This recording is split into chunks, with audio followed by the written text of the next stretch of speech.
हर खबर आपकी, आपसे, आपके लिए और उसका असर सब पर। दिन भर की तमाम ताजा घटनाओं की बड़ी खबर सिर्फ न्यूज लिंक पर। निर्भीक, निष्पक्ष, निरंतर। नमस्कार, न्यूज लिंक के इस बुलेटिन में आपका स्वागत है। आपके साथ मैं हूं कनिका। एक नजर डालते हैं आज की बड़ी खबरों पर। अबू धाबी के क्राउन प्रिंस शेख खालिद बिन मोहम्मद बिन जायद अल नाहयान ने पीएम मोदी से की मुलाकात। द्विपक्षीय हितों पर दोनों देशों के बीच 5 समझौता ज्ञापन पर हुए हस्ताक्षर। राष्ट्रपति द्रौपदी मुर्मू से भी मिले अबू धाबी के क्राउन प्रिंस। राष्ट्रपति ने दशकों से द्विपक्षीय महत्वपूर्ण संबंधों के प्रति जताई प्रतिबद्धता। जीएसटी परिषद की बैठक में हुए बड़े फैसले। कैंसर की दवाओं पर जीएसटी घटकर हुआ 5%। स्वास्थ्य बीमा और कंपनसेशन शैश पर बने 2 जीओएम। आईजीएसटी पर सेक्रेटरी कमेटी सौंपेगी रिपोर्ट। जीएसटी दायरे में आने के बाद ऑनलाइन गेमिंग राजस्व में 400% की बढ़ोतरी। वित्त मंत्री निर्मला सीतारमण ने कहा, प्रधानमंत्री के नेतृत्व में रिसर्च को जीएसटी से छूट देने का लिया गया फैसला। कोलकाता दुष्कर्म और हत्या के मामले की सुप्रीम कोर्ट में सुनवाई।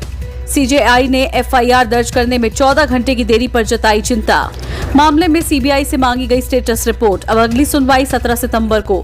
सुप्रीम कोर्ट ने कहा, हड़ताल कर रहे डॉक्टर जल्द काम पर लौटे।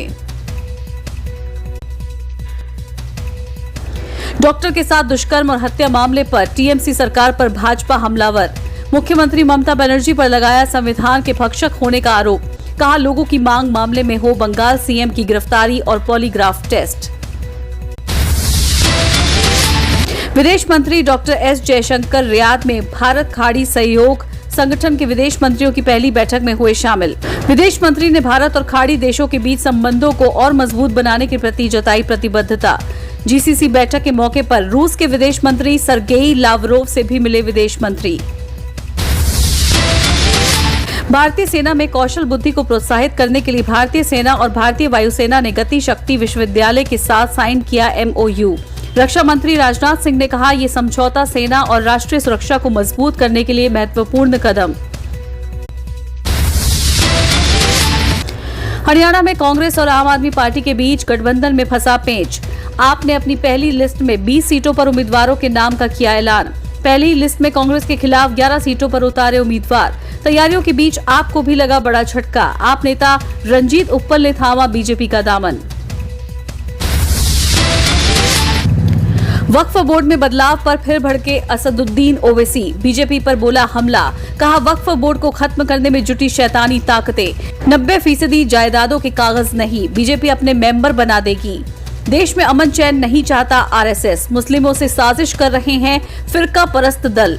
कानून बनते ही वक्फ की सभी प्रॉपर्टी छिन जाएगी। ओवैसी ने कहा, मोदी सरकार नफरत को कानून की दे रही है शक्ल। महाराष्ट्र में भाजपा प्रदेशाध्यक्ष चंद्रशेखर बावनकुले के बेटे संकेत की ऑडी कार से सोमवार को नागपुर में कई वाहनों में टक्कर लगने की घटना आई सामने। बताया गया कि संकेत की कार ने नागपुर के रामदासपेट इलाके में कई वाहनों को टक्कर मार दी। इस घटना के बाद ड्राइवर समेत 2 कार सवारों को किया गया गिरफ्तार। इस बुलेटिन में फिलहाल बस इतना ही, लेकिन बाकी खबरों के लिए आप जुड़े रहिए न्यूज लिंक के साथ। नमस्कार। हर खबर आपकी, आपसे, आपके लिए और उसका असर सब पर। दिन भर की तमाम ताजा घटनाओं की बड़ी खबर सिर्फ न्यूज लिंक पर। निर्भीक, निष्पक्ष, निरंतर।